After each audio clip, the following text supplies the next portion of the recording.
Assalamualaikum warahmatullahi wabarakatuh.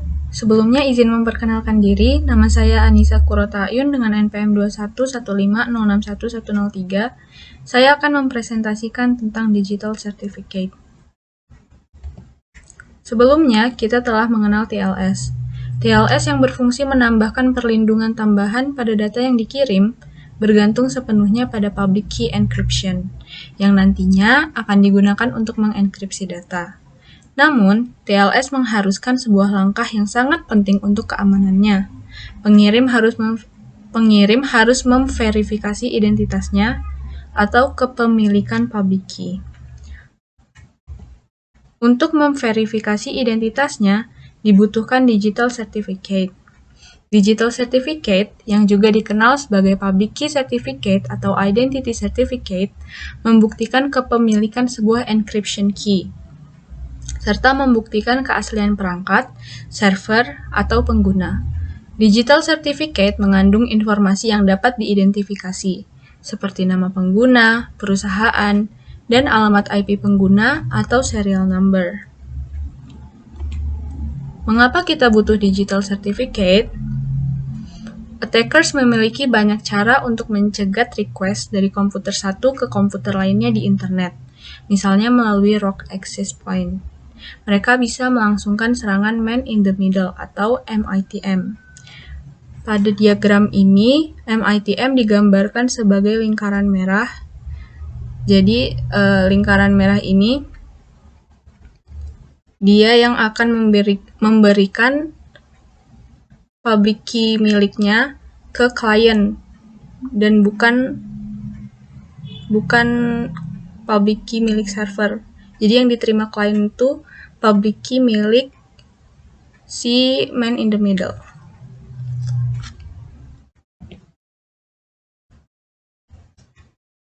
Cara kerjanya, ketika sedang mengatur koneksi yang aman dengan TLS, attacker mengirimkan public key mereka sendiri ke klien, bukan server's public key, seperti yang ada di diagram ini, diagram di bawah. Setelah itu, setiap data yang dienkripsi akan terenkripsi dengan public key milik attacker.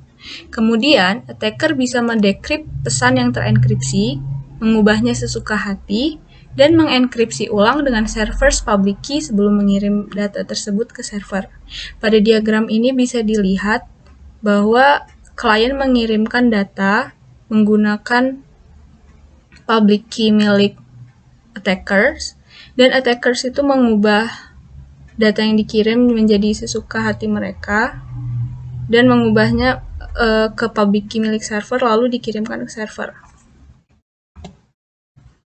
Maka dari itu, untuk mencegah serangan MITM, klien harus mengecek identitas yang ada di balik sebuah public key.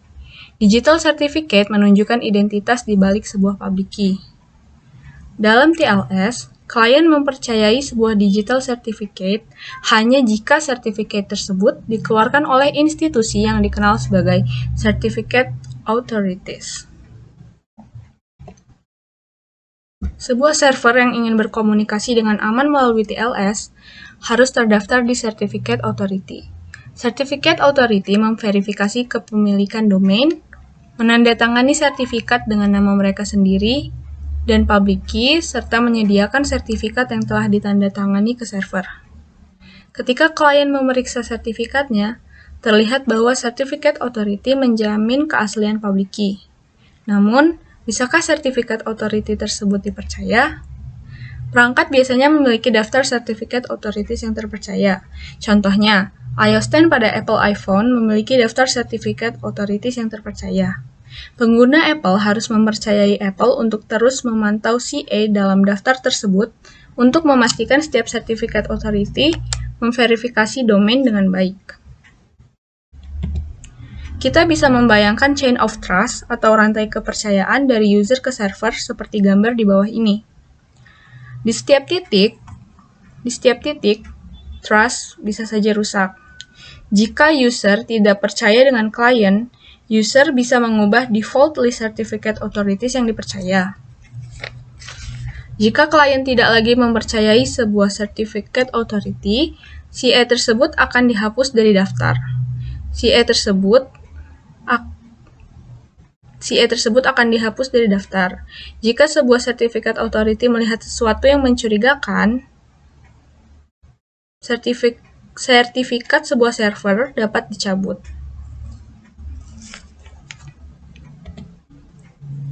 Sertifikat authorities memiliki berbagai level.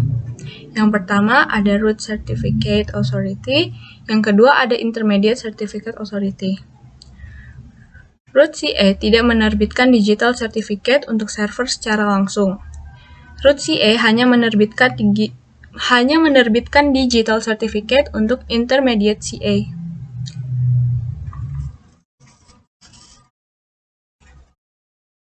Intermediate CA bisa menerbitkan digital certificate untuk intermediate CA lainnya atau langsung untuk server. Maka dari itu, terdapat chain of trust atau rantai kepercayaan lainnya, dimulai dari root certificate authority ke server.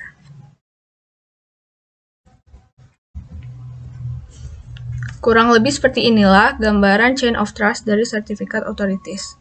Lapisan-lapisan certificate authorities menambah keamanan pada sistem. Jika root CA menemukan bahwa intermediate CA telah diserang oleh attacker, mereka bisa membatalkan validasi sertifikat dari CA tersebut, namun bisa mempercayakan sertifikat dari intermediate CA lainnya.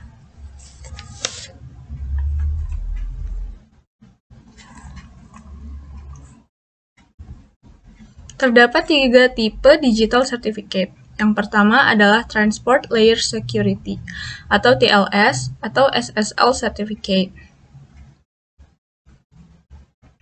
Digital Certificate ini menetap di server untuk memastikan komunikasi dengan klien terjadi secara privat dan terenkripsi. Certificate ini menyediakan authentication untuk server untuk mengirim dan menerima pesan terenkripsi kepada klien. TLS Certificate mempunyai 3 bentuk. Yang pertama, Domain Validated, yang dapat diterima website apapun. Yang kedua, Organization Validated, yang ini ideal untuk penjual produk online pada e-commerce. Dan yang ketiga, Extended Validation.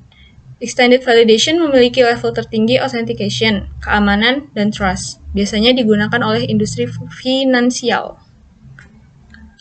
Yang kedua adalah Code Signing Certificate.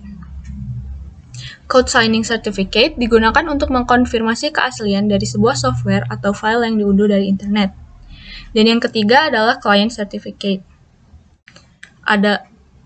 Adalah ID digital yang membedakan seorang user dengan user atau mesin yang lain, atau satu mesin dengan lainnya. Salah satu contoh umumnya adalah email.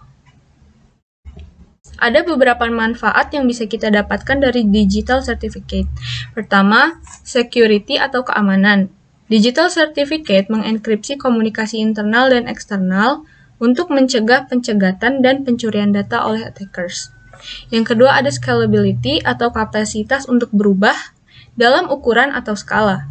Hal ini berarti mereka dapat dengan mudah diterbitkan, dicabut, dan diperbarui dalam hitungan detik. Dan dapat digunakan untuk mengamankan perangkat user dan diatur melalui platform yang tersentralisasi. Yang ketiga, authenticity atau keaslian. Digital certificate penting untuk memastikan keaslian pada komunikasi online. Digital certificate memastikan pesan user selalu tersampaikan kepada penerima yang dimaksud dan hanya kepada penerima tersebut. Yang keempat, reliability atau dapat diandalkan. Hanya CA yang dipercaya secara umum yang bisa menerbitkan digital certificate, memastikan hackers atau organisasi palsu tidak bisa menipu user. Yang kelima, public trust atau kepercayaan masyarakat. Digital certificate mengkonfirmasi keaslian website dan dokumen, menjamin klien bahwa mereka sedang berhadapan dengan perusahaan yang asli. Sekian presentasi dari saya. Mohon maaf bila ada salah kata. Wassalamualaikum warahmatullahi wabarakatuh.